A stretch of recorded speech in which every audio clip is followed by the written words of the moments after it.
Hello everyone. तो आज इस वीडियो में हम सभी इलेक्ट्रोस्टैटिक कंप्लीट करने वाले हैं। तो फिजिक्स का जो चैप्टर नंबर 1 और 2 है ना, उसको मिला करके ये यूनिट बनता है। टोटल 8 मार्क्स के सवाल पूछे जाएंगे बोर्ड एग्जाम में, ठीक है। तो कोशिश रहेगा कि पूरा 8 मार्क्स हम सभी को मिले और बहुत ही आसान है। 8 मार्क्स आप सभी इजीली ला सकते हो क्योंकि इसमें से न्यूमेरिकल्स उतने ज़्यादा नहीं पूछे जाते हैं। न्यूमेरिकल्स पूछे भी जाते हैं तो बहुत ही ईजी लेवल के, बाकी डेरिवेशन होता है। तो जितने भी एग्जाम्स इंपॉर्टेंट टॉपिक्स हैं और PYQs हैं, है ना, इंपॉर्टेंट PYQs, वो सभी इसमें इंक्लूडेड है ना, ठीक है। टॉपिक वाइज है तो टेंशन लेने की बात नहीं। अगर इसको आप पूरा पढ़ोगे तो इसमें से सभी सवाल सॉल्व करके इजीली 8 मार्क्स ला सकते हो। चलिए तो शुरू करते हैं इसको हम लोग। सबसे पहले यहाँ पे आप सभी देख सकते हो कूलॉम्स लॉ। सभी को मालूम होता है कि यहाँ पे थ्योरी हमने लिख रखा है, तो आप सभी थ्योरी को नेग्लेक्ट भी कर सकते हो जल्दी तैयारी करने के लिए, ठीक है। चलिए तो इसको डायरेक्ट हम लोग न्यूमेरिकल सोल्व करने के मेथड पे आते हैं कि बोर्ड एग्जाम में किस तरह के सवाल पूछे जाते हैं कूलॉम्स लॉ से रिलेटेड, है ना। तो यहाँ पे ऐसा सवाल नहीं रहेगा कि दो चार्जेस गिवन है ना, दो चार्जेस गिवन है, एक चार्जेस है Q1, एक चार्जेस है Q2, दोनों के बीच का डिस्टेंस R है, तो बताइए कि फोर्स कितना लगेगा। तो इसको तो कोई भी बच्चा भी जानता है कि ये होता है 1/4πε0 Q1 Q2 बाई डिस्टेंस का स्क्वायर, ठीक है। तो इस फॉर्मूला का यूज करेंगे, ठीक है, लेकिन इतना इजी भी सवाल नहीं रहेगा। सवाल रहता है दो से ज़्यादा चार्जेस के लिए, मल्टीपल चार्जेस के लिए। एग्जाम्पल के लिए अब या तो इक्विलेटरल ट्रायंगल, या तो आप सभी को दे देगा स्क्वायर, या तो रेक्टेंगल, समझ रहे हो ना। जनरली इक्विलेटरल ट्रायंगल और स्क्वायर ही मिलता है। चलिए तो सपोज कीजिए कि हमें एक इक्विलेटरल ट्रायंगल दिया है और इसके वर्टिसेस पे हमें चार्ज रखा गया। जैसे एक चार्ज है Q Q Q, हो सकता है तीनों चार्ज सेम हो सकता है तीनों चार्ज अलग अलग हो। कॉन्सेप्ट सेम है, कॉन्सेप्ट समझोगे तो इस टाइप का सभी सवाल आप सभी सोल्व कर सकते हो। इसमें क्या क्या बात ध्यान देना होता है। सबसे पहला आप सभी को मालूम होना चाहिए कि अगर कोई दो वेक्टर है ना, और दोनों वेक्टर के बीच का एंगल अगर थीटा है, तो इनका जो रिजल्टेंट वेक्टर होगा ना R वेक्टर, ये रिजल्टेंट वेक्टर का मैग्नीट्यूड किस तरह से फाइंड आउट करते हैं हम सभी। तो ये होता है पहला वेक्टर का स्क्वायर, दूसरा वेक्टर के मैग्नीट्यूड का square, plus 2AB cos theta, where theta is the angle between this two vectors, ठीक है। तो मान लेते हैं क्योंकि फोर्स तो वेक्टर क्वांटिटी है ना, तो हम सभी को उसको जोड़ने घटाने के लिए यही रूल का अप्लाई करना पड़ेगा। तो सबसे पहले क्या करेंगे, आप सभी को आई होप ये जानकारी हो कि पॉजिटिव चार्जेस एक दूसरे को रिपेल करते हैं और अपोजिट चार्जेस एक दूसरे को अट्रैक्ट करते हैं। अब देखो यहाँ पे सभी का सभी क्या है, पॉजिटिव चार्जेस हैं, तो हमें कोई भी एक चार्ज पे फोर्स निकालना है, ठीक है। एग्जाम्पल के लिए चलिए इस चार्ज पे हमें फोर्स निकालना है बाकी दोनों की वजह से। तो ये चार्ज इसको रिपेल करेगा, वो चार्ज भी इसको क्या करेगा, रिपेल करेगा, क्योंकि सभी पॉजिटिव चार्जेस हैं। चलिए इस फोर्स को F1 बोलते हैं, इस फोर्स को F2 बोलते हैं, ठीक। अब यहाँ पे सिमिलर टाइप का देख सकते हो आप सभी, दो वेक्टर हैं और दोनों के बीच का एंगल कितना है, 60 डिग्री, क्योंकि इक्विलेटरल ट्रायंगल है ना। तो इक्विलेटरल ट्रायंगल में सभी एंगल्स कितने होते हैं, 60 डिग्री के होते हैं, ठीक। अब ये F1 F2 है कितना, चलिए उसको कैलकुलेट करते हैं। तो F1 माने क्या, ये इन दोनों चार्जेस के वजह से जो भी इलेक्ट्रोस्टैटिक फोर्स बनेगा। तो F1 का वैल्यू कितना होगा, तो इसका वैल्यू होगा K, यही 1/4πε0 जो है ना, इसी को हम सभी K लिखेंगे।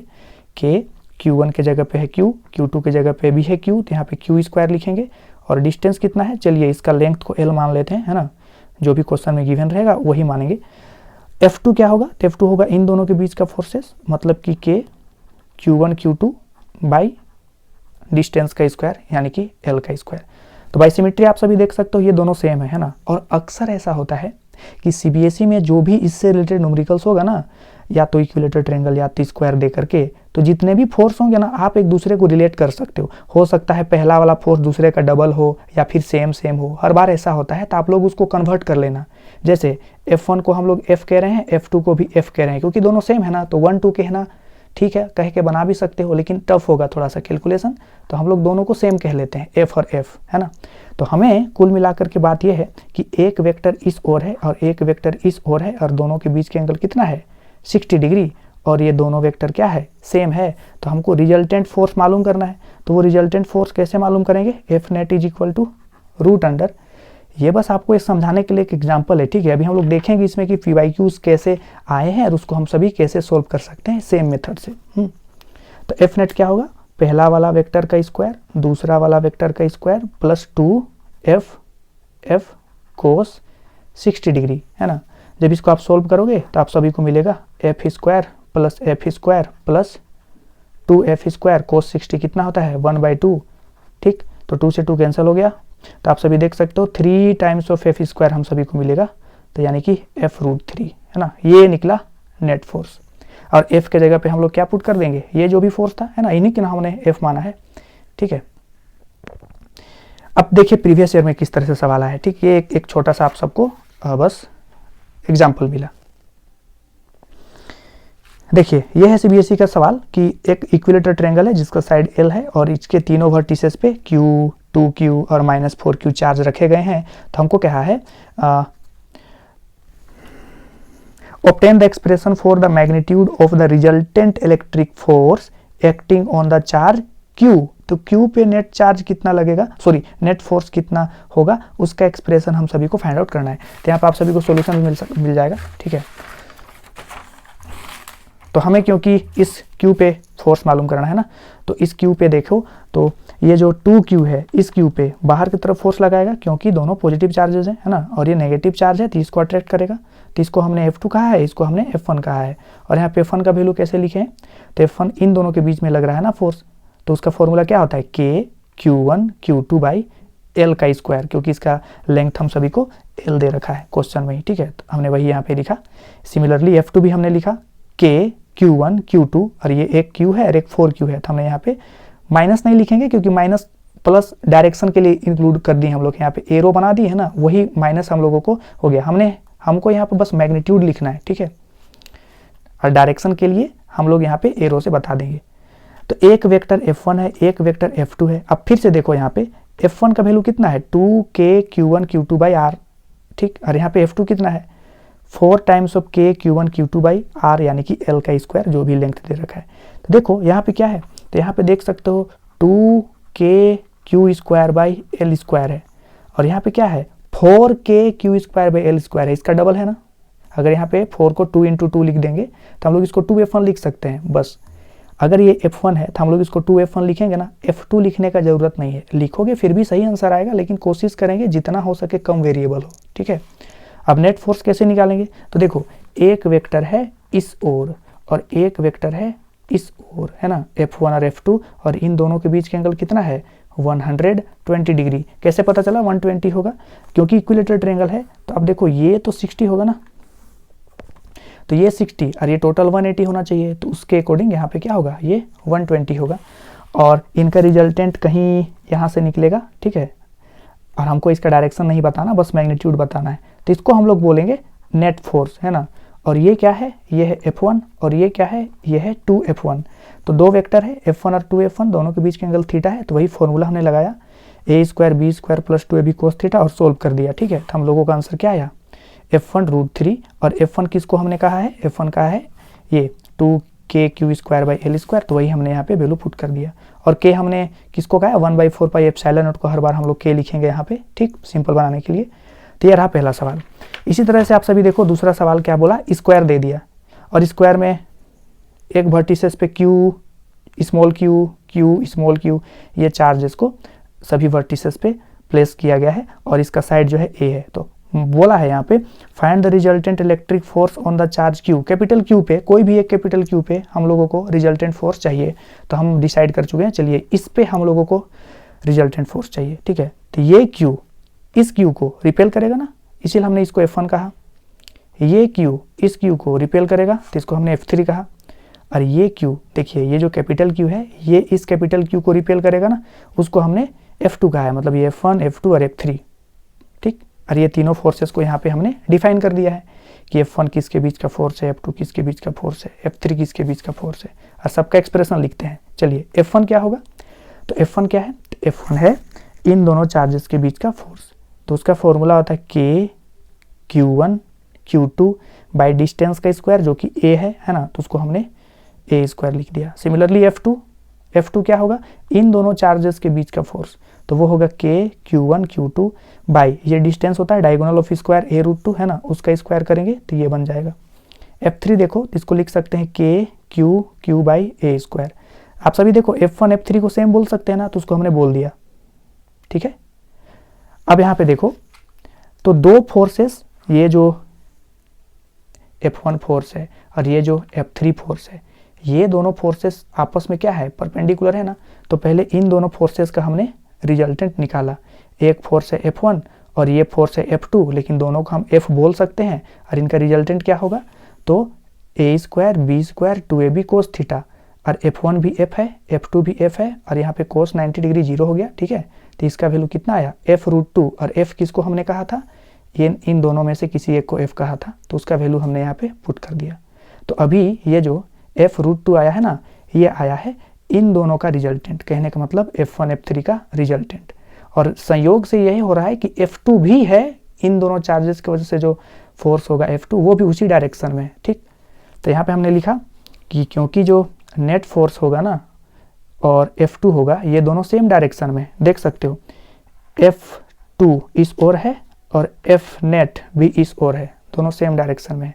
तो जब दो वेक्टर सेम डायरेक्शन में होते हैं ना, तो दोनों को ऐड किया जाता है, ठीक। तो नेट फोर्स क्या होगा चार्ज में, फिर जो F नेट आया है इन दोनों को कैलकुलेट करके, है ना, ये और एक पहले से जो F2 था उन दोनों को क्या करेंगे, जोड़ देंगे, और सबका वैल्यू पुट करोगे तो ये फाइनल आंसर आ जाता है, ठीक। ये रहा कूलॉम्स लॉ। तो कूलॉम्स लॉ से बस आप सबको इसी तरह का क्वेश्चन प्रैक्टिस करना है, ठीक है। अब नेक्स्ट टॉपिक है electric field due to dipole. Student, अगर आपको इस चैप्टर से कुछ भी नहीं छोड़ना है ना, मतलब अगर आपको ये जानना है कि क्या पढ़ के जाएं जो कि एकदम मैच करेगा ही करेगा, इसको नहीं छोड़ना, क्योंकि ये बहुत इंपॉर्टेंट है, ठीक है। Electric field due to dipole, हमें इलेक्ट्रिक फील्ड डिराइव करना होता है डाइपोल के वजह से, एक्सियल पॉइंट पे और इक्वेटोरियल पॉइंट पे, तो दोनों यहाँ पे हमने दे रखा है। चलिए इसको एक्सप्लेन करता हूँ मैं कि हाँ, इसके लिए क्या क्या आपको बात याद रखना है कि अगर मान लेते हैं कोई एक चार्ज Q है, तो Q से R डिस्टेंस पे जाएंगे ना, तो इस पॉइंट पे इलेक्ट्रिक फील्ड कितना होता है, कैसे कैलकुलेट करते हैं, तो वो होता है KQ/R²। अगर मान लेते हैं कि हमको यहाँ पे चाहिए कितना डिस्टेंस पे, R2 डिस्टेंस पे चाहिए इलेक्ट्रिक फील्ड ना, तो उसका फॉर्मूला क्या होता है, K वही वाला चार्ज का स्क्वायर, सॉरी KQ/ डिस्टेंस का स्क्वायर।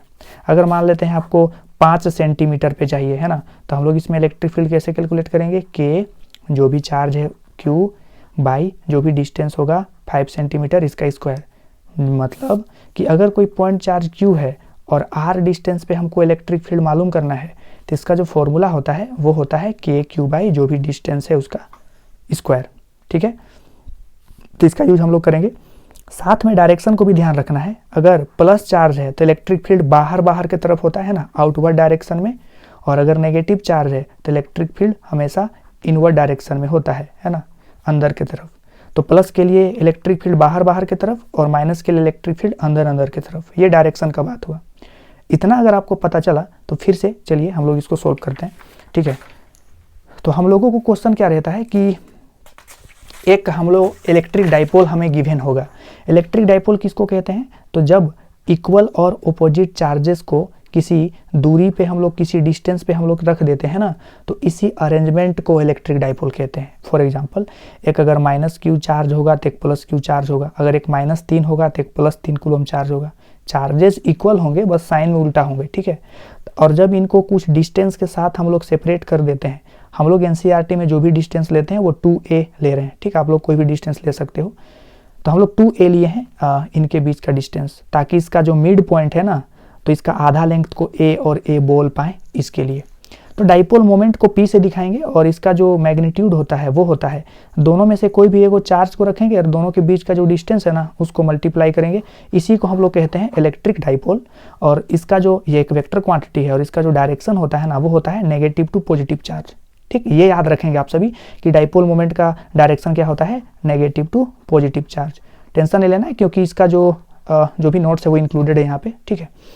चलिए, तो हमें मालूम करना है, क्वेश्चन ये है कि हमें एक डाइपोल गिवन है ना, -Q +Q, और दोनों के बीच का डिस्टेंस 2a है, तो इसका आधा आधा डिस्टेंस को a और a बोल सकते हैं, है ना।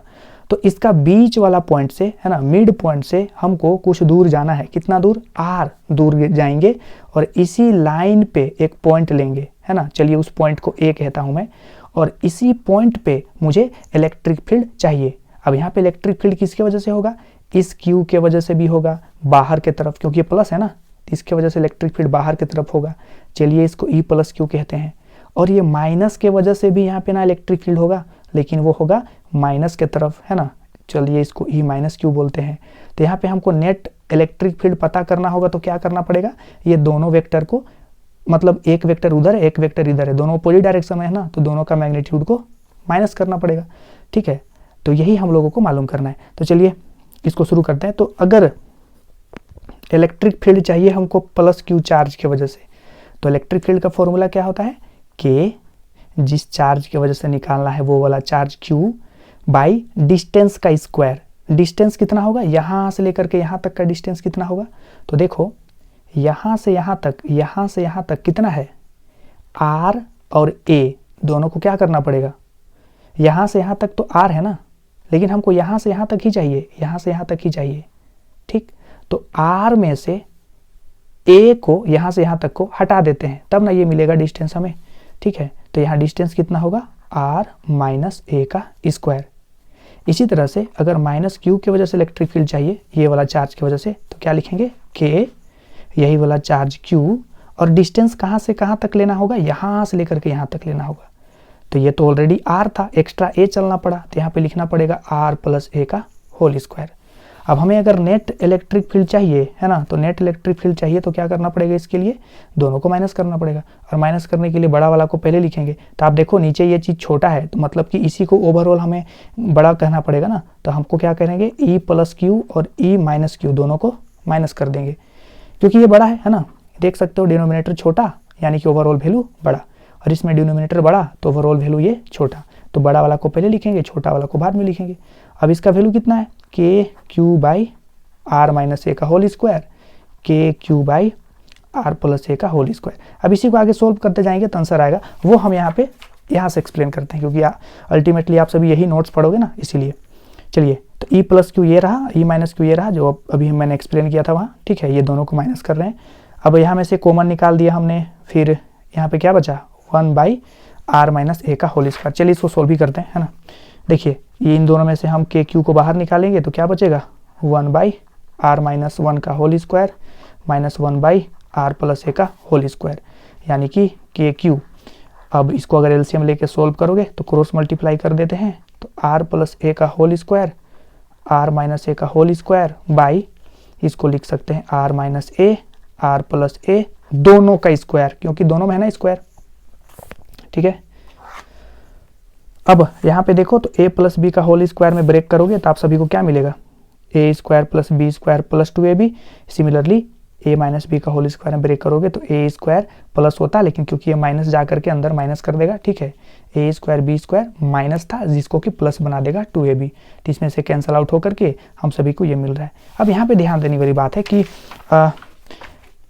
जहाँ भी हमको 2qa मिलता है उसको हम लोग डाइपोल मोमेंट बोल सकते हैं। यहाँ पे देख लो 2qa है ना, जहाँ भी 2qa मिलेगा हम लोग उसको क्या लिखेंगे, डाइपोल मोमेंट p लिखेंगे। तो यहाँ पे 4 है ना, तो 4 को हमने क्या किया, तोड़ दिया, 2 टाइम्स ऑफ k और 2qa, इस पूरे के प्लेस पे क्या लिख सकते हैं हम लोग, p लिख सकते हैं, जिसको कि डाइपोल मोमेंट कहेंगे। तो ये जो नेट इलेक्ट्रिक फील्ड है वो किस में कन्वर्ट हो गया, 2k, और इस पूरे की जगह पे क्या लिख दिए हैं, p, और r तो था पहले से, है ना। तो ये बना एक्सप्रेशन। अब हमें सवाल आता है कि अगर x को बहुत बड़ा कर दें, एक्चुअली में यहाँ पे r होना चाहिए, सॉरी, है ना, यहाँ पे r होना चाहिए, क्योंकि हमने डिस्टेंस क्या ले रखा है, r ना, ठीक है, तो ये r होगा। तो अगर ये डिस्टेंस को बहुत बड़ा कर दें तो प्लस माइनस में जो बड़ा होता है उसी को लिखते हैं। एग्जाम्पल के लिए अगर एक वैल्यू है 1000 और एक वैल्यू है 0.002, तो हम लोग इसको लगभग 1000 ही बोलेंगे ना। क्या फ़र्क पड़ा इसमें 0.002 ऐड करने पे या सब्ट्रैक्ट करने पे, कोई फ़र्क नहीं पड़ा। हाँ, हम लोग इसको फ़र्क पड़ा, लेकिन फिर भी हम लोग इसको इतना ही लिख सकते हैं अप्रोक्सीमेट करके। इसी तरह से हमने यहाँ पे एक्सप्लेन किया है कि अगर r बहुत ही बड़ा हो गया a से, r is very very very greater than a, then ये जो r square minus a square है ना, इसमें a स्क्वायर तो वैसे भी छोटा था, स्क्वायर करेंगे तो और छोटा हो जाएगा, ठीक है, क्योंकि 1 से छोटा है तो स्क्वायर करने से और छोटा हो जाएगा। तो इसको हम लोग सिर्फ और सिर्फ r स्क्वायर लिख सकते हैं। तो अगर मैं यहाँ पे r स्क्वायर ही लिखूँ तो क्या होगा, ये तो खत्म हो गया ना, तो स्क्वायर का स्क्वायर पावर 4 बनेगा, लेकिन ऊपर एक r है, कैंसल आउट होकर के ये हम सभी का आंसर आएगा। लेकिन एक चीज़ गौर करो, यहाँ पे मैंने वेक्टर डाला है, वेक्टर और सेम डायरेक्शन में, इसीलिए हमने यहाँ पे माइनस प्लस कुछ नहीं किया। मतलब आप सभी यहाँ पे देखो तो डाइपोल मोमेंट का डायरेक्शन क्या होगा, नेगेटिव टू पॉजिटिव। अभी हमने बताया था कि डाइपोल मोमेंट का डायरेक्शन नेगेटिव टू पॉजिटिव होता है। और इलेक्ट्रिक फील्ड भी किधर होगा, बाहर की तरफ, क्योंकि ई प्लस क्यू बड़ा था ना, तो उधर की तरफ ही रिजल्टेंट इलेक्ट्रिक फील्ड मिला। तो P और इलेक्ट्रिक फील्ड नेट वाला दोनों सेम डायरेक्शन में है, इसीलिए हमने यहाँ पे प्लस का साइन दिया, वरना माइनस देते, अगर उल्टा रहता ना तो माइनस देते। ठीक है, इसको कहते हैं electric field due to dipole, कहाँ पे, एक्सियल लाइन पे, है ना, या फिर इसको बोलते हैं इंड ऑन पोजीशन। ये दोनों नाम से अगर आएगा तो आप सभी को यही वाला डेरिवेशन करना है।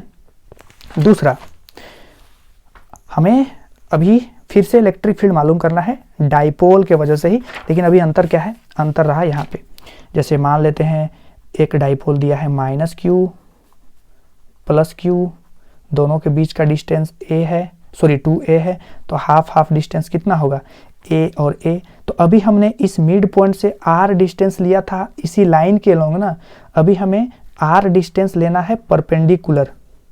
ठीक है, परपेंडिकुलर कितना, r डिस्टेंस, और परपेंडिकुलर r डिस्टेंस जा करके इस पॉइंट पे इलेक्ट्रिक फील्ड मालूम करना है। तो चलिए मैं इसे कनेक्ट कर देता हूं। ये +q चार्ज की वजह से इस जगह पे इलेक्ट्रिक फील्ड बाहर की तरफ होगा, क्योंकि प्लस की वजह से इलेक्ट्रिक फील्ड का डायरेक्शन आउटवर्ड डायरेक्शन में होता है, और ये नेगेटिव चार्ज की वजह से इलेक्ट्रिक फील्ड क्या होगा, इनवर्ड डायरेक्शन में। चलिए इसको मैं कहता हूं E + q और इसको कहता हूं E - q। अब जरा बताइए कि ये डिस्टेंस क्या होगा, तो देख सकते हो यहाँ पे एक राइट एंगल ट्रायंगल है, तो ये r और ये a है, मतलब कि ये r² + a² होगा, हाइपोटेनियस, है ना, बाय यूजिंग पाइथागोरस थ्योरम।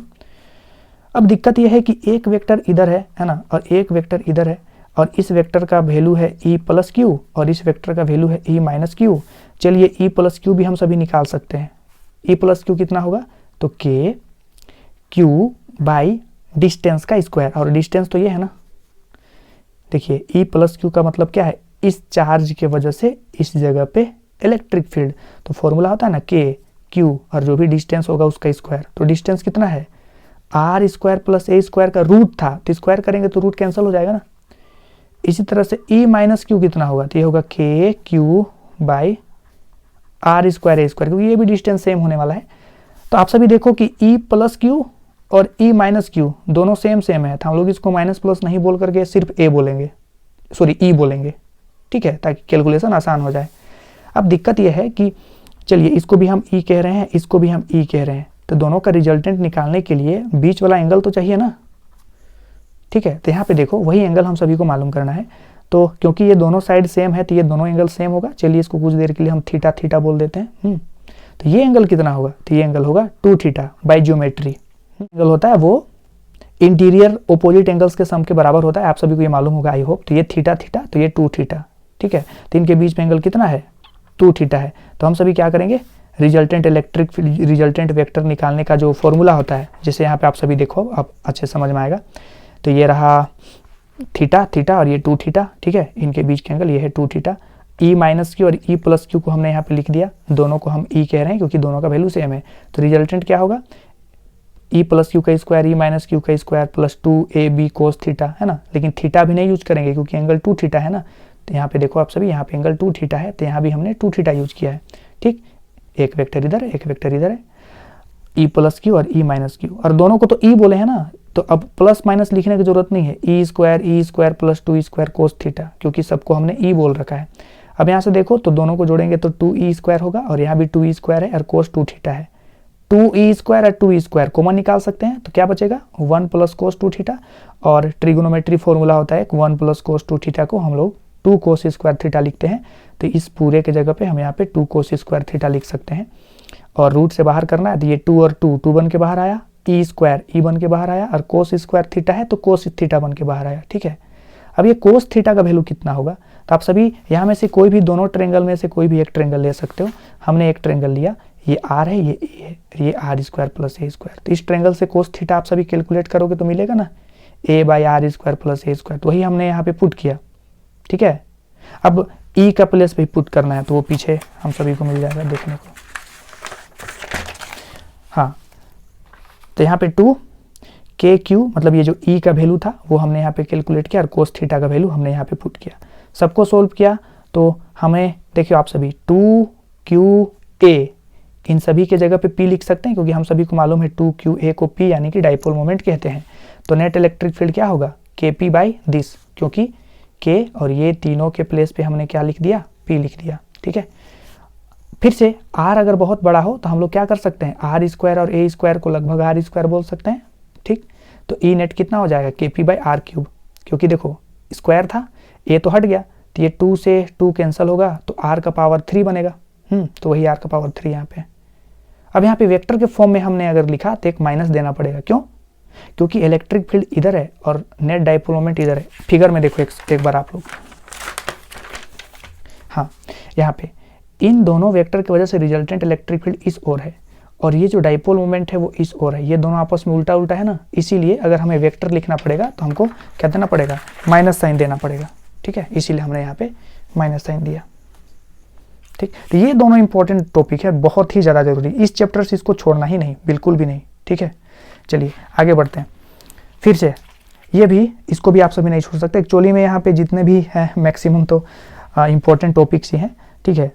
लेकिन अगर आपको ये जानना है कि क्या ही पढ़ें जो कि एकदम गारंटीड है कि मैच ही करे, ठीक है, तो ये नहीं छोड़ सकते आप, है ना। ये पहले जो दोनों और फिर ये अभी जो पढ़ने वाले हैं, dipole in uniform electric field.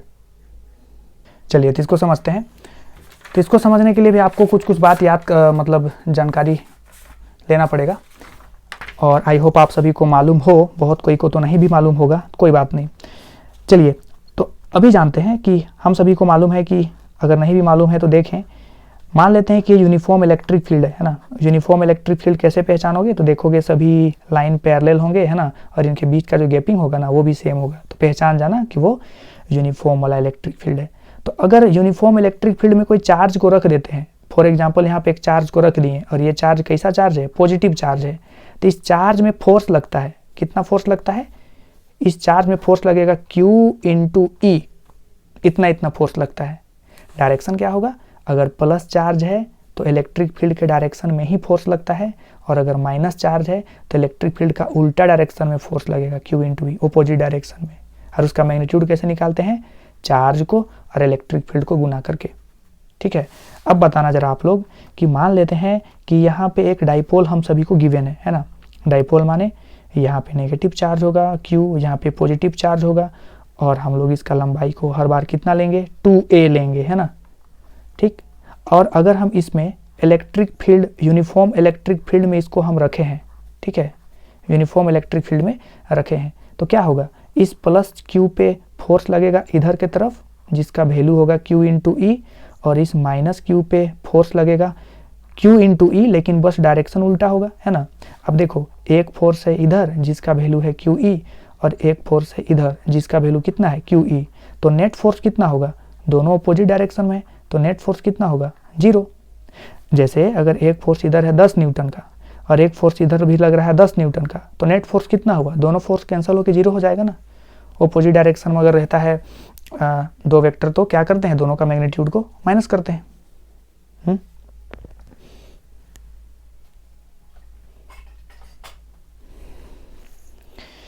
चलिए तो हमें ये प्रूफ करना होता है कि प्रूफ कीजिए कि अगर किसी डाइपोल को हम यूनिफॉर्म इलेक्ट्रिक फील्ड में रखे हैं तो उस पर नेट फोर्स 0 होता है, ठीक है। और फिर पूछता है कि अगर टॉर्क जनरेट होगा तो उस टॉर्क का वैल्यू बताइए या फिर उसका एक्सप्रेशन बताइए, पूरा हमको थियोरेटिकल ये पूछा जाता है, ठीक है।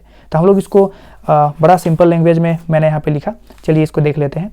तो हमने क्या लिखा कि एक डाइपोल कंसिडर किया है हमने यूनिफॉर्म इलेक्ट्रिक फील्ड में, जिसका कि लंबाई 2a है और इसका डाइपोल मोमेंट क्या है, p है। तो वही हमने यहाँ पे लिख रहा है, let us consider a dipole having dipole moment p of length 2a plus q charge experiences a force QE in the direction of electric field.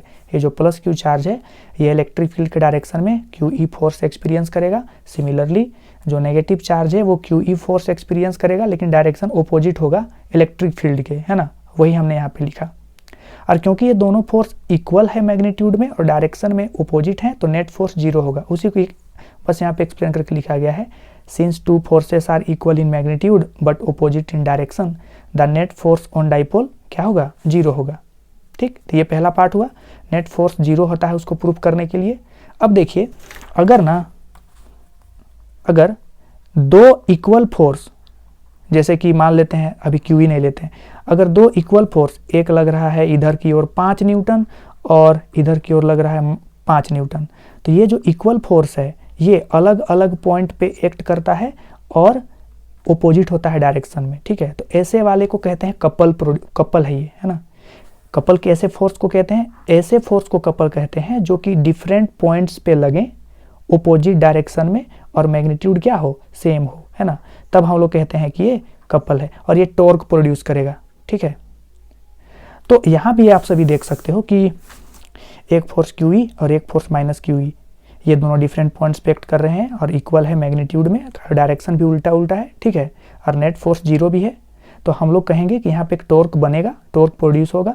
और टॉर्क कैसे निकालते हैं हम लोग, तो टॉर्क निकालने का फॉर्मूला होता है, कोई भी एक फोर्स को रखिए, क्योंकि दोनों का तो मैग्नीट्यूड सेम ही है ना, तो कोई भी एक फोर्स का मैग्नीट्यूड को रखेंगे और उनके बीच का परपेंडिकुलर डिस्टेंस रखेंगे। ये दोनों फोर्स था ना, इसके बीच का परपेंडिकुलर डिस्टेंस, जैसे एक फोर्स ये है और एक फोर्स ये है, तो इनके बीच का ये जो परपेंडिकुलर डिस्टेंस है ना, इसको ही रखते हैं हम लोग, है ना। तो आप सभी देखो, तो इनके बीच का परपेंडिकुलर डिस्टेंस क्या होगा, तो अगर ये 2a है ना, तो जिधर थीटा रहता है उधर हम लोग कोस लेते हैं, है ना। ये क्या होगा 2a कोस थीटा और ये क्या होगा 2a साइन थीटा। तो फोर्स के जगह पे QE लिख दिया हमने और परपेंडिकुलर डिस्टेंस के जगह पे 2a साइन थीटा। तो ये बन गया 2QA e साइन थीटा अगर अरेंज करेंगे तो, ताकि इसको हम P बोलेंगे और इसको E बोलेंगे। तो P साइन थीटा, क्या ये लग रहा है क्रॉस प्रोडक्ट, क्योंकि हमने पढ़ा कि अगर कोई भी दो वेक्टर है A क्रॉस B, तो इसको हम लोग लिखते हैं AB साइन थीटा। और अगर AB साइन थीटा लिखा है तो हमको वापस ये भी लिख सकते हैं, है ना, ये दोनों एक दूसरे को लिख सकते हैं। तो हम लोग क्या करें, PE साइन थीटा है ना, उसको PE क्रॉस E लिख सकते हैं। तो ये होता है किसी भी डाइपोल में टॉर्क, अगर हम उसको यूनिफॉर्म इलेक्ट्रिक फील्ड में रखते हैं तो आपको याद करके रखना है कि जब भी हम यूनिफॉर्म इलेक्ट्रिक फील्ड में डाइपोल को रखते हैं तो नेट फोर्स 0 होता है, लेकिन नेट टॉर्क 0 नहीं होता है। नेट टॉर्क कुछ तो होता है, कितना होता है, इतना होता है, P क्रॉस E होता है, ठीक है। चलिए अब आ जाना है हम सभी को सबसे इंपॉर्टेंट टॉपिक, इलेक्ट्रिक फ्लक्स और गॉसेस थ्योरम, ठीक है। तो इलेक्ट्रिक फ्लक्स को अगर आप सभी देखो तो यहाँ पे जितने भी न्यूमेरिकल्स पूछे जाते हैं वो सब यहाँ पे इंक्लूडेड है। हमें डायरेक्ट अभी पढ़ना है गॉसेस लॉ, ठीक है, क्योंकि इस चैप्टर में अभी क्या क्या हमने पढ़ा, अभी तक हमने डाइपोल के वजह से इलेक्ट्रिक फील्ड बताना सीखा, एक्सियल पॉइंट पे और इक्वेटोरियल पॉइंट पे, है ना। तो ये इसको नहीं छोड़ना है आप सभी को, एक इक्वेटोरियल और एक्सियल पॉइंट पे। फिर हमने सीखा कि डाइपोल को जब यूनिफॉर्म इलेक्ट्रिक फील्ड में रखते हैं तो नेट फोर्स 0 होता है, उसको बताइए, और टॉर्क का फॉर्मूला P क्रॉस E होता है, इसको प्रूफ कीजिए। तो थ्योरी के साथ तो वो भी आप लोग कर लोगे। थर्ड इंपॉर्टेंट पॉइंट होता है पहला चैप्टर में, फिर है ये क्या, गॉसेस थ्योरम। और आप सभी को ये पता भी होगा कि हाँ गॉसेस थ्योरम तो बिल्कुल भी नहीं छोड़ना है। तो चलिए गॉसेस थ्योरम में क्या करेंगे, बस इसका स्टेटमेंट जानेंगे, है ना, इसका प्रूफ हम लोगों को नहीं देखना है, और फिर इसका एप्लीकेशन इलेक्ट्रिक फील्ड निकालने से रिलेटेड। तो इसके लिए आप लोगों को क्या जानना पड़ेगा, सबसे पहले तो जानना पड़ेगा एरिया वेक्टर और क्लोज्ड सरफेस के बारे में। तो क्लोज्ड सरफेस किसको कहते हैं स्टूडेंट, ऐसा सरफेस जो सभी तरह से बंद हो, है ना। कहने का मतलब अगर उस सरफेस में आप सबको घुसा दिया जाए तो आप लोग उस सरफेस से बाहर नहीं निकल पाओगे बिना तोड़े। एग्जाम्पल के लिए मान लेते हैं आप सभी को एक क्यूब के अंदर में रख दिया जाए, है ना, तो आप सभी कैसे बाहर निकलोगे, बिना तोड़े बाहर नहीं निकल सकते ना। तो इसको क्लोज्ड सरफेस कहते हैं। अगर एक सिलेंडर है, ठीक, और सिलेंडर का वो ऊपर वाला सरफेस खुला हुआ है, तो हम लोग इसको क्लोज्ड सरफेस नहीं बोलेंगे। जब ऊपर भी बंद हो नीचे भी बंद हो तब ऐसे वाले सरफेस को हम क्या कहते हैं, इस ऐसे वाले सरफेस को कहते हैं क्लोज्ड सरफेस। तो गॉसेस थ्योरम में क्लोज्ड सरफेस होना जरूरी है ना, पहला बात, ठीक, क्लोज्ड सरफेस होना जरूरी है। और क्लोज्ड सरफेस में जब भी हम इंटीग्रेशन करेंगे ना, तो ऐसा इंटीग्रेशन के साथ ऐसा गोल लगाएंगे, ठीक है। ओपन सरफेस के लिए यूज नहीं करते हैं, ओपन सरफेस के लिए सिंपल इंटीग्रेशन, लेकिन जब भी क्लोज्ड सरफेस में हम लोग इंटीग्रेट करेंगे तो हम लोग ऐसा गोल लगाएंगे, ठीक। दूसरा एरिया वेक्टर के बारे में जानना है। तो एरिया वेक्टर क्या होता है, किसी भी सरफेस से परपेंडिकुलर वेक्टर जिसका कि मैग्नीट्यूड उसी एरिया के बराबर होगा और उसका डायरेक्शन होगा उस सरफेस के परपेंडिकुलर, है ना। और बाहर के तरफ, जैसे आप लोग कहोगे कि इसका तो नॉर्मल वेक्टर बाहर भी हो सकता है अंदर भी हो सकता है, लेकिन क्लोज्ड सरफेस के लिए हम लोग एरिया वेक्टर कैसे लेते हैं, हमेशा बाहर की तरफ लेते हैं। एग्जाम्पल के लिए जैसे मान लेते हैं अगर ये आप लोगों को ये इस ढक्कन का बात करें, है ना, देख लो अगर इधर भी बंद है मान लो, तो ये क्या है, क्लोज्ड सरफेस है ना। तो हम क्या कहेंगे, इसका एरिया वेक्टर इधर है, इसका एरिया वेक्टर इधर है। कहने का मतलब अगर यहाँ पे देखो ये सिलेंडर है ना, तो इस सिलेंडर में कितने सरफेस हैं, 3 सरफेस हैं टोटल, एक सरफेस ये, एक सरफेस ये टॉप और बॉटम वाला है ना, और एक ये कर्व्ड सरफेस। तो इस सरफेस का एरिया वेक्टर बाहर की तरफ होगा, इस वेक्टर का एरिया इस सरफेस का एरिया वेक्टर बाहर की तरफ होगा, और इस सरफेस का एरिया वेक्टर भी आउटवर्ड डायरेक्शन में होगा। ठीक है, तो जब भी क्लोज्ड सरफेस हो तो एरिया वेक्टर हम लोग किधर लेते हैं, आउटवर्ड डायरेक्शन में लेते हैं। ठीक है, तो ये एरिया वेक्टर को दिखाने का तरीका आप सबने सीखा, और क्लोज्ड सरफेस किसको कहते हैं वो आप सभी जान गए, है ना। तो गॉसेस थ्योरम क्या कहता है, गॉसेस थ्योरम कहता है कि अगर कोई क्लोज्ड सरफेस है ना, तो उस क्लोज्ड सरफेस से जो भी फ्लक्स होगा, उस क्लोज्ड सरफेस से जो भी फ्लक्स होगा वो होता है, जो भी क्लोज्ड सरफेस के अंदर में चार्ज बंद हो गया है उसको ऊपर लिखेंगे और नीचे में एप्सिलॉन नॉट लिखेंगे। यही है गॉसेस थ्योरम। और फ्लक्स कैसे निकालते हैं, तो जो भी इलेक्ट्रिक फील्ड है और जो भी एरिया वेक्टर है दोनों का डॉट प्रोडक्ट करते हैं। ठीक, और अगर एरिया को हम बहुत ही छोटा लें, क्योंकि कभी कभी एरिया यूनिफॉर्म होता है, कभी कभी नहीं होता है ना, तो उसके लिए हमको स्मॉल एरिया लेना पड़ता है। ठीक, तो टोटल फ्लक्स निकालने के लिए हम सभी इसका इंटीग्रेशन करते हैं। ऐसा गोल क्यों दिए हैं, ये पता करने के लिए ये क्लोज्ड सरफेस में ये काम किया जा रहा है, ये इंटीग्रेशन को। तो जब क्लोज्ड सरफेस इंटीग्रेशन करते हैं किसका, ई डॉट डी ए का, तो ये किसके बराबर होता है, Q in close by epsilon not. Actually में फ्लक्स का जो फॉर्मूला होता है ना, फ्लक्स ये होता है इंटीग्रेशन ई डॉट डी ए, जहाँ पे डी ए क्या है, एरिया वेक्टर है। यही है गॉसेस थ्योरम। जैसे अगर आप लोगों को कहा जाए कि एक क्यूब है, ठीक है, और इस क्यूब के अंदर में एक चार्ज बंद है 10 कूलम का, तो बताइए कि इस पूरे क्यूब से कितना कितना इलेक्ट्रिक फ्लक्स बाहर निकलेगा। तो आप लोग क्या बोलोगे, फ्लक्स का फॉर्मूला क्या होता है, तो फ्लक्स का फॉर्मूला तो ई डॉट डी ए होता है, लेकिन गॉसेस थ्योरम का यूज मस्त आराम से कर सकते हैं क्योंकि क्लोज्ड सरफेस है। और गॉसेस थ्योरम क्या बोलता है कि जो टोटल फ्लक्स होगा, कहने का मतलब ये जो ई डॉट डी ए होगा, ये होगा जितना भी चार्ज बंद है उसको ऊपर लिखेंगे और नीचे में क्या लिखेंगे, एप्सिलॉन नॉट, है ना। जहाँ पे एप्सिलॉन नॉट का आप सभी को मालूम है परमिटिविटी ऑफ फ्री स्पेस होता है, और इसका वैल्यू होता है 8.854 इंटू 10⁻⁻12, है ना, newton inverse metre square inverse coulomb square, है ना। ठीक है, चलिए अब यहाँ पे देखें तो सबसे पहले हम सभी को इलेक्ट्रिक फील्ड का एक्सप्रेशन बताना है एक स्ट्रेट इन्फानाइट लॉन्ग वायर के वजह से, जो कि यूनिफॉर्मली पॉजिटिवली चार्ज है। क्या क्या बोले, एक इन्फानाइट वायर है ना, यहाँ पे एक इन्फानाइट वायर, ये बहुत लंबा वायर है और ये कैसा चार्ज है, तो पॉजिटिवली चार्ज है ना। अब आप लोगों को इसमें एक चीज़ और जानना पड़ेगा, चार्ज डेंसिटी। अगर कोई चार्ज किसी लाइन पे डिस्ट्रीब्यूटेड है ना, किसी लाइन पे फैला हुआ है, तो उसको कहते हैं लीनियर चार्ज डेंसिटी, और उसको दिखाते हैं लैम्डा से, और इसका वैल्यू होता है ऊपर में चार्ज रखो और नीचे में लेंथ रखो। ठीक, तो इसी को बोलते हैं लीनियर चार्ज डेंसिटी। ठीक है, अब हमको क्या करना है, इस तार से कुछ दूर जाना है, सपोज कीजिए आर दूर जाना है, और इस पॉइंट पे इलेक्ट्रिक फील्ड जो भी होगा ना इस तार के वजह से, उसको हमें मालूम करना है गॉसेस थ्योरम का यूज करके। तो क्या करते हैं हम सभी, एक गॉसियन सरफेस मानेंगे। ये जो क्लोज्ड सरफेस माना जाता है ना गॉसेस लॉ अप्लाई करने के लिए, तो उस सरफेस को गॉसियन सरफेस कहते हैं। कोई भी गॉसियन सरफेस ले सकते हो आप, कोई भी शेप का, ठीक, लेकिन हम लोग यहाँ पे सिमिट्री के लिए सिलेंडर लेंगे, है ना, एक सिलेंडर जिसका रेडियस कितना हो, आर हो, है ना, और इसका लंबाई हम लोग कितना भी ले सकते हैं, चलिए इसको हम लोग एल लेते हैं। तो इसमें हम लोग को गॉसेस थ्योरम अप्लाई करना है, और गॉसेस थ्योरम क्या बोलता है, close surface integration E vector dot D A vector is equal to, जितना भी अंदर में चार्ज बंद है उसको लिखेंगे, और नीचे में क्या लिखेंगे, एप्सिलॉन नॉट। अब यहाँ पे देखो ये क्लोज्ड सरफेस, ये जो क्लोज्ड सरफेस है वो कितने सरफेस से मिलके बना, 3 सरफेस से मिलके बना, एक तो ऊपर वाला, एक नीचे बॉटम का, और एक कर्व्ड वाला, है ना, गोल वाला पार्ट। तो इस सरफेस के लिए एरिया वेक्टर क्या होगा, ऊपर की तरफ, चलिए इसको DA1 कहते हैं। इस कर्व्ड सरफेस के लिए एरिया वेक्टर किधर होगा, बाहर की तरफ, जिसको बोलते हैं चलिए DA2। और ये जो सरफेस है नीचे वाला, इसके लिए एरिया वेक्टर बाहर की तरफ होगा DA3। 3 सरफेस के लिए हमको ये इंटीग्रेशन को तोड़ के लिखना पड़ेगा। ठीक, अब चलिए यहाँ पे देखेंगे, वही यहाँ पे हमने कंसिडर किया, इसको DA2 कहा, इसको DA1 कहा, इसको DA3 कहा, है ना। और हमने एक ऐसा गॉसियन सरफेस लिया है सिलेंड्रिकल, तो वही यहाँ पे थ्योरी कुछ लिखा है, let a cylindrical Gaussian surface enclosing wire up to height h height तक ये वायर को कवर अप कर रहा है ना। अब आप सभी देखो तो जो भी तार रहेगा ना, जैसे ये पॉजिटिव चार्ज है तो इसकी वजह से इलेक्ट्रिक फील्ड क्या होगा, रेडियली आउटवर्ड डायरेक्शन में होगा, बाहर की तरफ होगा, ठीक है।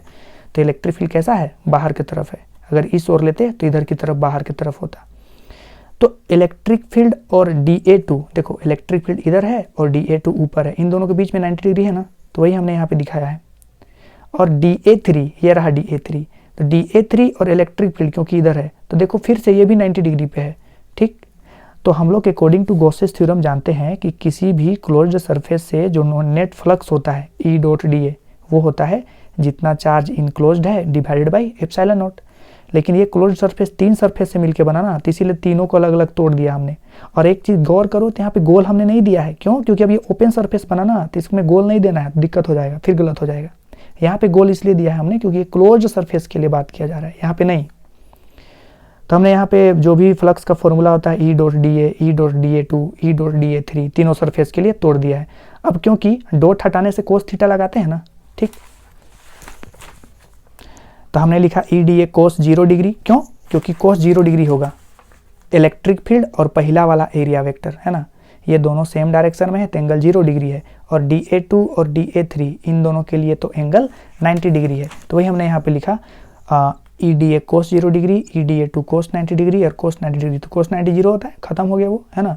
ये लेमडा L क्यों लिखा, sorry lambda H by epsilon not क्यों लिखा, लेमडा यानी कि लीनियर चार्ज डेंसिटी होता है चार्ज बाई लेंथ, और लेंथ कितना था, h हाइट था ना, यहाँ पे देखो h हाइट हमने लिया है, ठीक, यही लेंथ है, इतना ही लंबा तार का बात किया जा रहा है।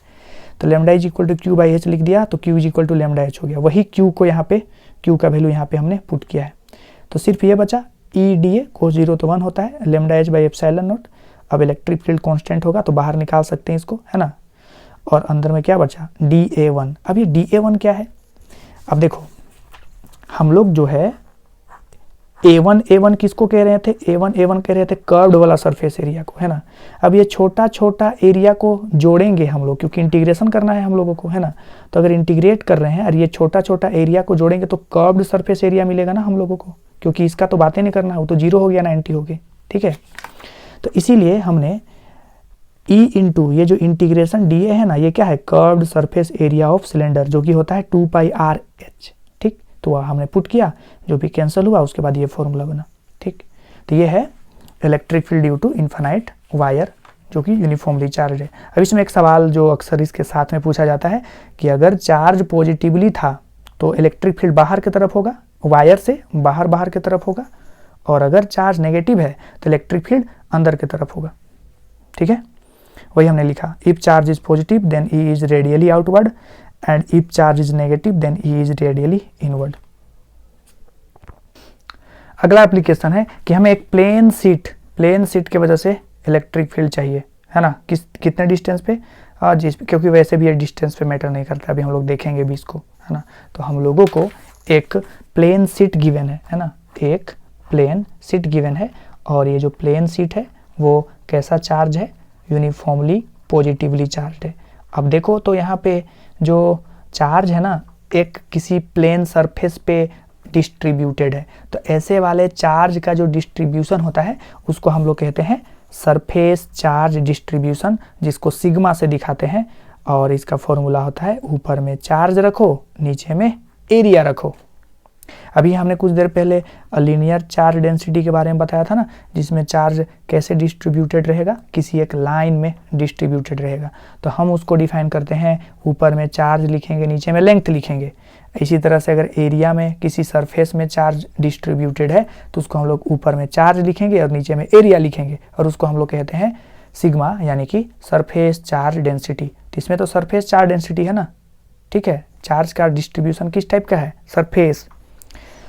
अब क्योंकि हमें यहाँ पे गॉसेस थ्योरम का यूज करके इलेक्ट्रिक फील्ड पता करना है तो एक क्लोज्ड सरफेस तो लेना पड़ेगा। तो हम लोग यहाँ पे क्लोज्ड सरफेस कुछ भी ले सकते हैं, लेकिन फिर से हम यहाँ पे एक सिलेंडर लेंगे, है ना, ठीक। कोई फर्क नहीं पड़ता, आप लोग किसी भी तरह का गॉसियन सरफेस ले सकते हो, है ना, ठीक। तो ये एक सिलेंडर लिया, मतलब एक सिलेंडर इसको काट के आर पार हो रहा है, ठीक, जिसका क्रॉस सेक्शन एरिया को A लेते हैं और सरफेस का इस साइड में भी लंबाई l होगा सिलेंडर का, और सरफेस के इस साइड में भी l होगा सरफेस का लंबाई, ठीक है। और इसमें कितना एरिया होगा, 3 एरिया। एक एरिया ये हुआ जिसका एरिया वेक्टर इधर होने वाला है, एक एरिया ये हुआ जिसका एरिया वेक्टर बाहर की तरफ इधर होने वाला है, और क्योंकि इसको हमने DA जानबूझ के खाया क्योंकि दोनों के एरिया सेम है ना इसीलिए, और एक एरिया कर्व वाला होने वाला है, चलिए इसको हम DA1 कहते हैं। अब बात रहा इलेक्ट्रिक फील्ड का, तो प्लेन शीट है ना, और ये इन्फिनाइटली लॉन्ग है, ऊपर नीचे सभी तरफ से बहुत ज़्यादा इन्फिनाइटली लॉन्ग है, तो हम कहते हैं कि इलेक्ट्रिक फील्ड बाहर बाहर की तरफ होगा, ठीक। जैसे अगर ये प्लेन शीट है ना, ऐसा प्लेन शीट, तो इलेक्ट्रिक फील्ड इधर होगा, इलेक्ट्रिक फील्ड इधर होगा, बाहर बाहर की तरफ होगा। मतलब कि DA और इलेक्ट्रिक फील्ड सेम डायरेक्शन में, DA और इलेक्ट्रिक फील्ड सेम डायरेक्शन में, क्योंकि बाहर है इधर इधर, और DA1 के साथ में इलेक्ट्रिक फील्ड क्या होगा, 90 डिग्री पे होगा। तो गॉसेस थ्योरम हम लोग पढ़े हैं, जिसमें कि हम लोग जानते हैं, अब इसमें हम लोग देखेंगे, ठीक है।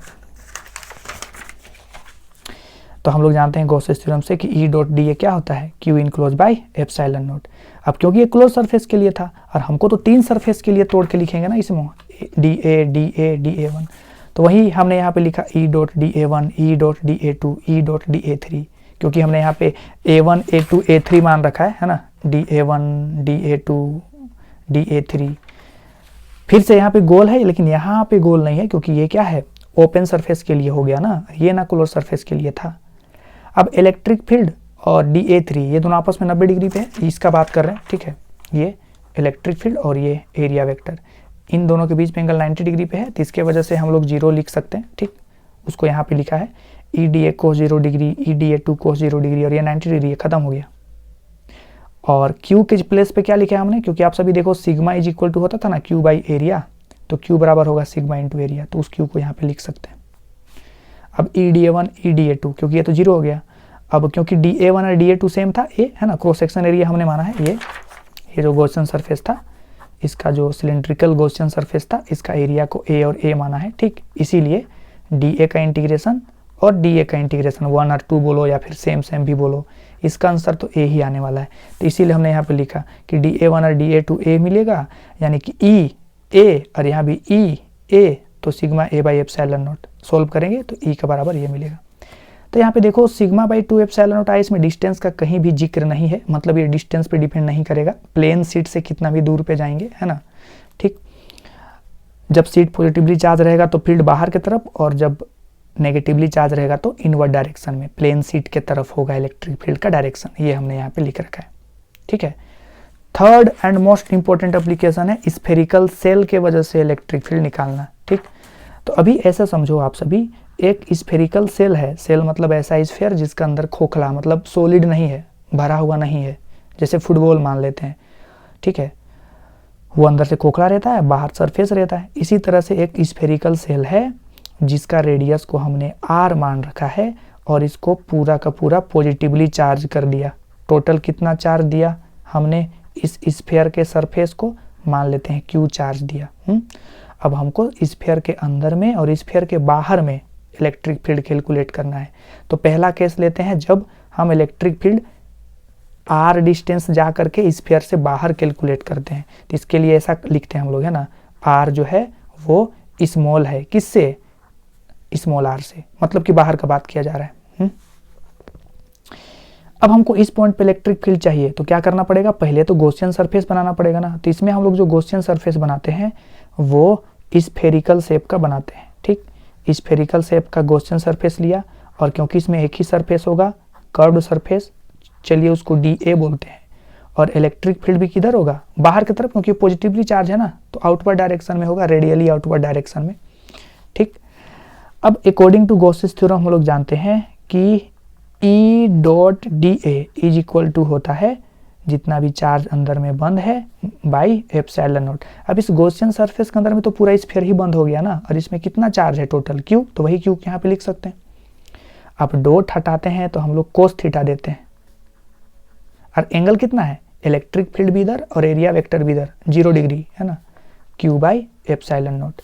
अब अगर हम ये इलेक्ट्रिक फील्ड को बाहर करें, क्योंकि ये कांस्टेंट होगा, है ना, और अंदर में होगा DA is equal to Q by epsilon naught. DA मतलब क्या, ये छोटा छोटा एरिया को अगर जोड़ेंगे तो स्फीयर का कर्व्ड सरफेस एरिया निकलेगा, जो कि होगा 4 पाई आर स्क्वायर। आर मतलब ये गॉसियन सरफेस वाला स्फीयर का है ना, ठीक है, ये छोटा वाला स्फीयर नहीं, ठीक, जो गॉसियन सरफेस है इसका कर्व्ड सरफेस एरिया जो कि ये 4 pi R square is equal to Q by epsilon naught. तो इलेक्ट्रिक फील्ड का फॉर्मूला क्या निकला, 1/4 पाई एप्सिलॉन नॉट क्यू, ठीक, और क्या होगा फिर आर स्क्वायर। क्या ये ऐसा नहीं लग रहा किसी पॉइंट चार्ज की वजह से इलेक्ट्रिक फील्ड, क्योंकि अभी शुरुआत में ही पढ़ा था हमने कि अगर किसी चार्ज से आर दूरी जाते हैं तो वहाँ पे इलेक्ट्रिक फील्ड कितना होता है, के क्यू बाई डिस्टेंस का स्क्वायर, के का मतलब 1/4 पाई एप्सिलॉन नॉट। तो ये भी तो वही है ना, सेम सेम दिख रहा होगा, ठीक, के प्लेस पर अगर यहाँ भी हम लिख दें 4 पाई एप्सिलॉन नॉट तो ये और ये सेम सेम हुआ ना। मतलब ये जो स्फीयर है वो इसने बिहेव कर रहा है जैसा कोई पॉइंट चार्ज करता, ठीक, वही चीज़ हमने यहाँ पे एक्सप्लेन किया। एक स्फेरिकल सेल माना है जिसका रेडियस आर है कैपिटल वाला, और उसमें जो सरफेस चार्ज डेंसिटी है सिग्मा है और उसका टोटल चार्ज क्यू है, ठीक। अब हमने एक गॉसियन सरफेस लिया है आर डिस्टेंस जा करके, जिस पॉइंट पे इलेक्ट्रिक फील्ड मालूम करना है उसी पॉइंट पे, और हमने ये गॉसियस थ्योरम लगा दिया तो ये फॉर्मूला आया, ठीक, जैसा भी हमने यहाँ पे एक्सप्लेन किया। इसके बाद हमने यहाँ पे नोट लिखा है क्योंकि ये बहुत बार पूछा जाता है, this expression is similar to the electric field due to a point charge, in other word outside the sphere it behaves as point charge. ऐसा लग रहा है ना कि पॉइंट चार्ज की वजह से इलेक्ट्रिक फील्ड इतना ही होता है, तो ऐसा नहीं लग रहा है कि ये कहीं ना कहीं पॉइंट चार्ज जैसा बिहेव कर रहा है जब इसका बाहर में हम लोग इलेक्ट्रिक फील्ड निकालते हैं तो, ठीक। तो कोई भी स्फेरिकल सेल हो, एक्चुअली में स्फेरिकल सेल हो चाहे स्फेरिकल सॉलिड स्फीयर हो, अगर उसके बाहर में हम लोग इलेक्ट्रिक फील्ड निकालेंगे ना तो उसका एक्सप्रेशन कितना आएगा, जितना पॉइंट चार्ज की वजह से मिलता है उतना ही आता है। इसी चीज़ को यहाँ पे एक्सप्लेन हमने किया है। सेकेंड है अंदर में, है ना, इलेक्ट्रिक फील्ड निकालना है सेल के अंदर में। तो अगर अंदर में हम लोग गॉसियन सरफेस बनाएंगे ना तो कोई चार्ज तो बंद हो भी नहीं किया, सब चार्ज तो बाहर सरफेस में है, तो क्यू इनक्लोज्ड 0 हो गया। अब गॉसियस थ्योरम हम लोग जानते हैं ना, integration E dot D A is equal to enclosed charge by epsilon naught. अब इनक्लोज्ड चार्ज ही 0 हो गया तो इलेक्ट्रिक फील्ड भी 0 होगा ना, ये सब सोल्व करने पे। तो स्फीयर के अंदर में 0 होता है और स्फीयर के बाहर में कितना होता है, तो स्फीयर के बाहर में होता है 1/4 pi epsilon naught Q by R square. घट रहा है, देखो जैसे जैसे आर को बढ़ाएंगे वैसे वैसे इलेक्ट्रिक फील्ड घटेगा, तो उसका ग्राफ यहाँ पे बनाया गया है, ठीक है। आई होप आप सभी को समझ में आया हो। तो ये था पहला चैप्टर का पूरा एक